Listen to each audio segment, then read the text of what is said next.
Ben, look at me. Look me directly in the eyes and tell me honestly. What on earth happened to you yesterday? You walked into the loft today looking like you survived a tropical storm chased by a pack of wolves while trying to hold a hot cup of coffee. Your hair is everywhere. You are wearing 2 different socks, and you haven't touched your favorite donut yet.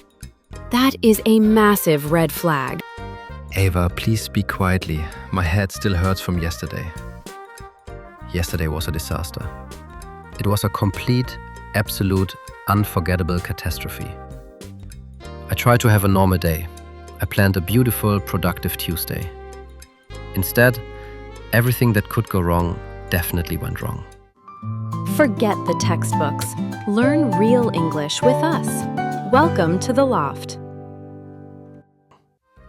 I'm exhausted, I'm confused, and my feet still hurt from all the running. Oh, this sounds amazing for me, but terrible for you. Welcome back to Ava and Ben's English Loft, everyone. I am Ava, your resident language guide and teller of truths. And next to me is Ben, a man who clearly had a fight with yesterday and lost completely. Today, guys, we are focusing on a topic that sounds incredibly simple, but causes endless headaches for learners. How to talk about your day yesterday. We are diving deep into the past tense, the irregular verb traps, and how to structure a narrative so you don't sound like a broken robot. Ben, grab your coffee, take a deep breath, and tell us everything. Where did it all begin? It began at exactly 6 o'clock yesterday morning. My alarm clock rang. Usually, I wake up immediately. But yesterday I was so tired. I think that 5 more minutes of sleep would be fine. That was my first mistake. I slept for another 45 minutes. Oh boy, stop right there. I am already hearing the grammatical warning bells ringing louder than your alarm clock. Listeners, did you hear what Ben just said? He said he thinked and he sleeped. We are not even 2 minutes into the story, and the simple past irregular verbs are already striking back. Ben, my friend, we need to fix those verbs before we can even leave your bedroom. Wait, did I say thinked? Ah, yes. See? This is exactly what happens when I'm stressed. My brain defaults to adding ed to everything. I thought 5 more minutes would be fine, and I slept. I slept for another 45 minutes. Is that correct? Spot on. Beautifully corrected. You thought and you slept. Those irregular verbs love to catch people off guard, especially early in the morning. So, you woke up at 6:45 instead of 6. You were officially running late. What happened next? I jumped out of bed like a rocket. I realized I had an important presentation at 9 o'clock with our biggest creative director in Brooklyn. I rushed into the bathroom. I washed my face, I brushed my teeth, and I grabbed the first suit I saw in my closet. I did not even look at my socks. That explains the current situation on my feet. Then I ran down the stairs because the elevator in my building was broken again. Okay, let's look at the verbs you used there, because you actually did something great. You used jumped, realized, rushed, washed, brushed, grabbed. All of those are regular verbs, and you nailed the past tense endings. But then, right at the end, you said you runned down the stairs. Why does the word runned sound so painful to my ears, Ben? Because it's wrong. It's completely wrong. As soon as the word left my mouth, I knew it. I ran down the stairs. Not runned. I ran. It is an irregular verb. I know this. I swear I know this when I'm calm. I know you know it. It's just that when we are telling a lively story about yesterday, our brains focus on the action, the speed, the emotion. And we forget that English loves to change its vowels in the past tense. Run becomes ran. So, you ran down the stairs. You made it to the street. Did you catch the subway? I tried to catch the subway. I really did. I walked as fast as I could to the station. When I arrived at the turnstile, I reached into my pocket to get my metro card. It was not there. I searched my left pocket, my right pocket, my jacket, my backpack. Nothing. I forgot my wallet on the kitchen counter next to my keys. I stood there like an idiot while hundreds of New Yorkers pushed past me, yelling at me to move out of the way. Classic New York hospitality right there.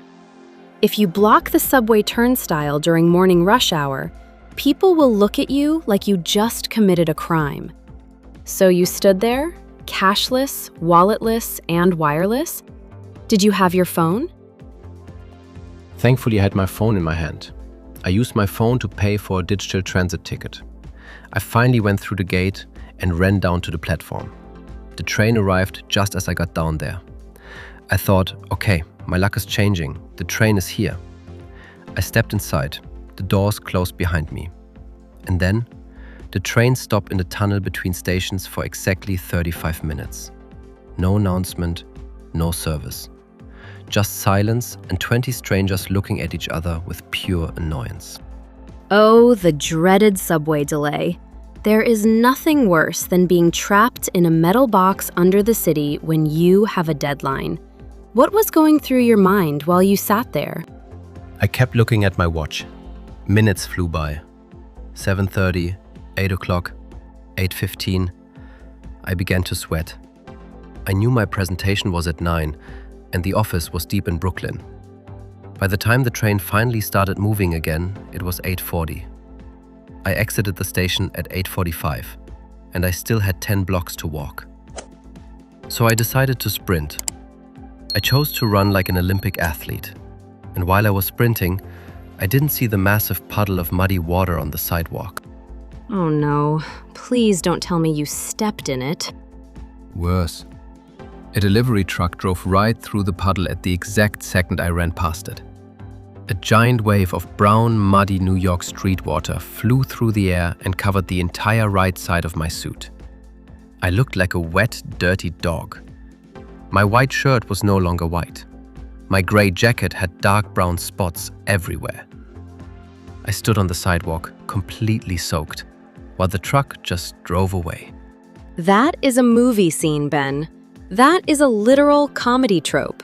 I cannot believe that actually happened to you yesterday. So, you are wet, muddy, late, and your presentation is in less than 10 minutes. What did you do when you reached the building? I arrived at the office building at 8:55. I went straight to the bathroom to clean my jacket with paper towels. I made it look slightly better, but I smelled like old rain and street pavement.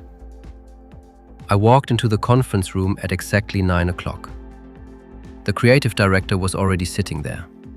He looked at me, he looked at my wet clothes, he looked at my messy hair, and he said, "Rough morning?" How did the actual presentation go? Did you manage to salvage the meeting despite looking like you just crawled out of the East River? Surprisingly, the presentation went incredibly well. I spoke with so much energy because I was filled with pure adrenaline. I showed him the designs, I explained the concepts, and he loved them. He laughed at my mud story, he gave me a dry t-shirt from their company merchandise closet, and we signed the agreement. But the disaster did not stop there, Ava. The evening brought a whole new level of trouble.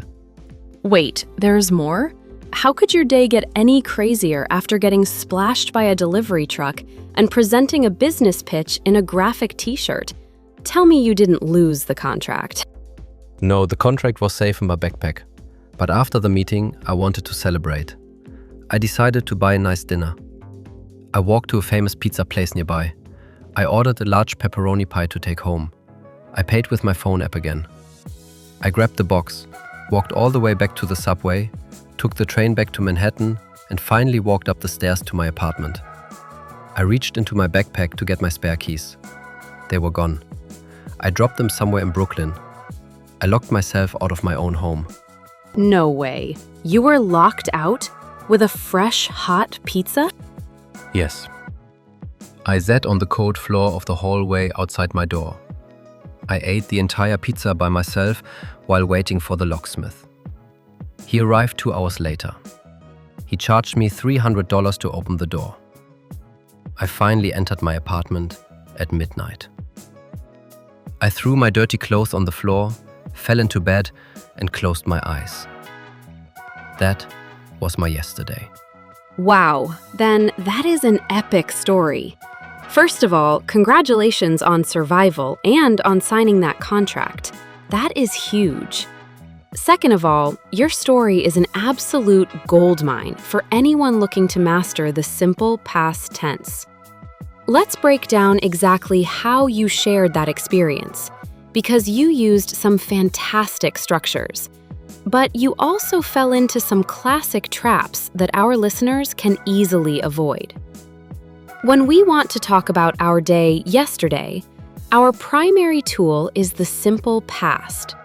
We use it for completed actions at a specific time in the past. Yesterday, last night, 5 minutes ago. Let's start with the regular verbs you used perfectly. Walked, arrived, rushed, searched, pushed.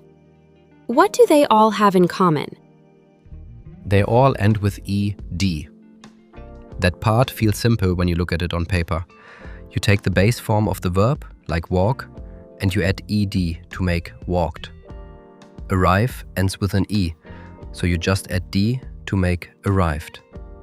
It sounds straightforward, but when I'm speaking fast, I notice that the pronunciation of that ed changes.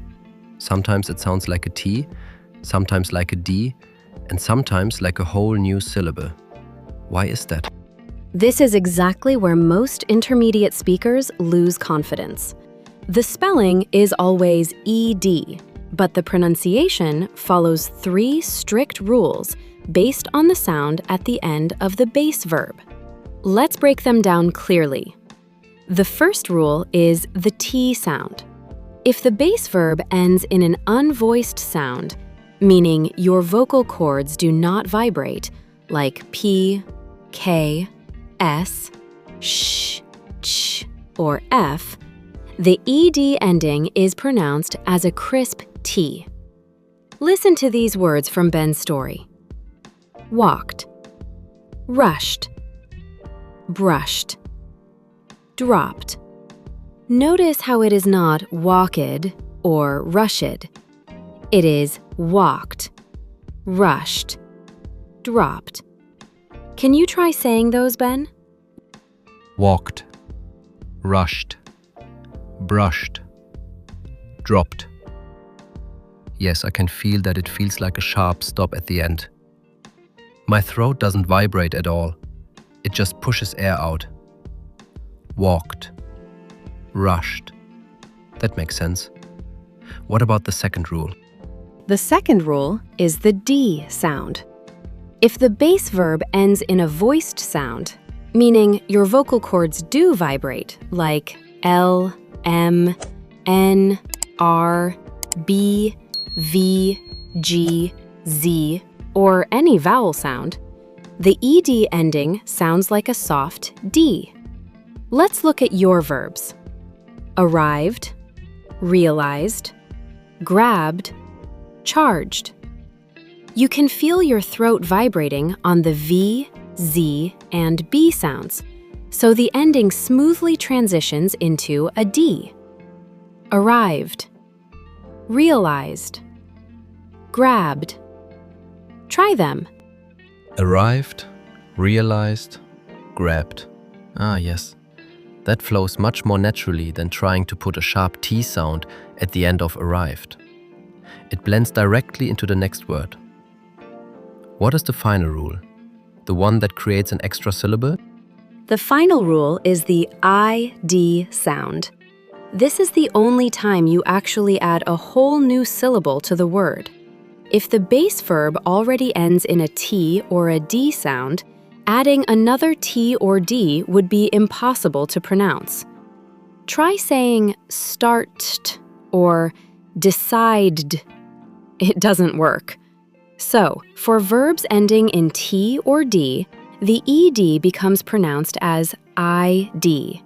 For example, started, decided, shouted, waited. Listen to the rhythm. Started, decided, waited.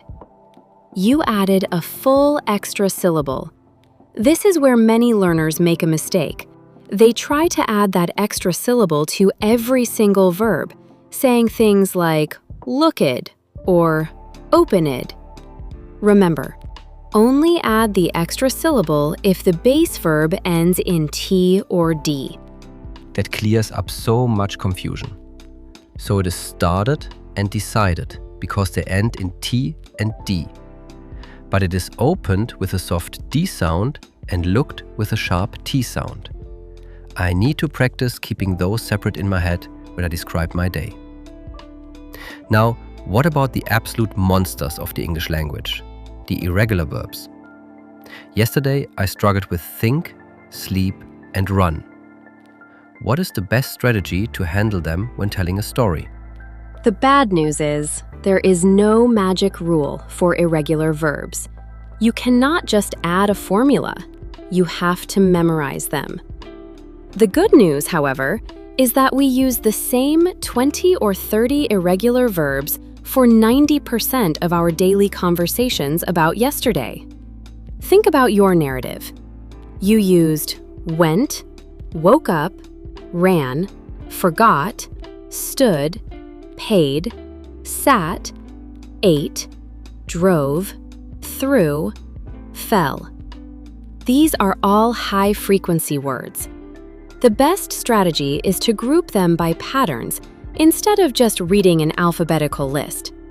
For example, look at verbs that change their internal vowel to an O. Wake becomes woke. Speak becomes spoke. Drive becomes drove. Write becomes wrote. See how they share a rhythm? Wow, I never noticed that pattern before. Wake, woke. Speak, spoke. Drive, drove. Write, wrote. That is incredibly helpful for memory retention. Are there other groups like that? Absolutely. Think about the verbs that end in a T sound and change their vowel completely, like think becomes thought, buy becomes bought, catch becomes caught, bring becomes brought. They all have that same deep vowel sound followed by a silent GH and a sharp T. Thought, bought, caught, brought. If you learn them as families of sounds, your brain can access them much faster under pressure when you are narrating an event. Thought, bought, caught, brought. Yesterday I bought a pizza. I caught the train. I thought my luck was changing, and the truck brought the mud. Look at that. I just used 4 of them in a single sentence about my day. It feels much more natural when you connect them directly to a sequence of real actions. Exactly. That brings us to another crucial point for talking about your day: time markers and sequencing words. When you told your story, you used words like it began at, then, finally, just as, by the time, and 2 hours later. These words are the glue of your narrative. Without them, a story is just a list of random past tense facts. I woke up. I ran. I dropped my keys. I ate pizza. When you add sequencing words, you create a timeline that the listener can easily follow. It builds suspense and structure. It definitely felt like a timeline of doom yesterday. But I see how those words help me explain the order of events. For example, saying, by the time the train started moving, it was already 8:40, shows the relationship between the delay and my panic. It connects the background situation to my main action. Precisely. You also naturally used a mix of the simple past and the past continuous without even realizing it. You said, "While I was sprinting, I didn't see the puddle," and "A truck drove past at the exact second I was running." This is advanced storytelling. You use the past continuous, was sprinting, was running, for a long, ongoing action in the background. Then you use the simple past, didn't see, drove past, splashed, for the sudden, short action that interrupts it. It creates a vivid picture for the listener. They can visualize you in motion before the disaster strikes. So the background action is the continuous wave, and the interruption is the sharp, simple past verb. I was sitting on the floor when the locksmith arrived. I was eating pizza when I realized I spent $300. It really helps to paint the scene. I'm starting to feel much better about my English performance yesterday, even if my physical suit is completely ruined. You should feel great. You communicated effectively through a highly stressful situation, and that is the ultimate goal of learning a language. Mistakes are just data points. Every time you say runned and correct it to ran, your brain builds a stronger connection. The key is to keep talking, keep sharing stories, and never let the fear of an irregular verb stop you from expressing yourself. Well, guys, we have covered a massive amount of ground today in the Loft. We took Ben's absolute nightmare of a day and turned it into a masterclass on how to talk about your day yesterday. We looked at regular verb pronunciation, the T, the D, and the ID rules. We discovered how to group irregular verbs into families of sounds, like wake, woke, and buy, bought, to make them stick. And we talked about using sequencing words and past continuous to bring your stories to life. Ben, how are you feeling now? Do you think you can handle talking about tomorrow? I think I need to stay in bed all day tomorrow to ensure nothing happens that requires any past tense description. But seriously, looking back at yesterday through the lens of language learning makes it feel worth it. It was a crazy day, but it gave us a fantastic lesson. I am definitely going to double-check my keys before I leave the house next time. And I will always remember that I ran, I slept, and I thought. Spoken like a true champion. Now, we want to hear from all of you listening out there. Think about your yesterday. What did you do? Did you wake up early, or did you sleep in? Did you catch your bus, or did you walk to work? Did you have a perfectly smooth day, or did you have a Ben-style disaster with mud, locksmiths, and missing keys? Write down your story in the comments below. Try to use at least 3 regular verbs with different pronunciations and 3 irregular verbs from the families we discussed today. We read every single comment, and we love seeing your stories unfold. Yes, please share your stories. It will make me feel much better to know I am not the only one who has days where everything goes completely wrong. If you enjoyed this episode and found our past tense breakdown helpful, please hit that subscribe button.